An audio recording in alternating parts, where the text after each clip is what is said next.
আসসালামু আলাইকুম রাহমাতুল্লাহি ওয়া বারাকাতুহু। তো দেখতে পাচ্ছেন আমার পিছনে গাড়ি, এই গাড়িটা আমি চালাই। তো আসলে অনেক দিনের স্বপ্ন ছিল গাড়ি চালানো শিখবো। তো শিখে আলহামদুলিল্লাহ আপনাদের দোয়ায় চাকরিও নিয়েছি, এখন আমি গাড়ি চালাই।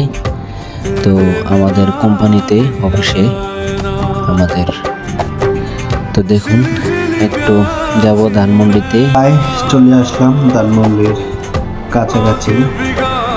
তো আসলে আমার অফিস কলিগ ভাইদেরকে নিয়ে আসছি, তাদের বাসায় নামিয়ে দেব। তো নামিয়ে আবার রিটার্ন গুলশানে রওনা করব আমাদের অফিসে। তো এখন ধানমন্ডির ভিতরে ভাইদেরকে নামাই দিলাম। তো আমি আবার রওনা দিয়ে দিলাম গুলশানে বিজয় সরণি হয়ে আমি আমার অফিসে। তো সবাই ভালো থাকবেন।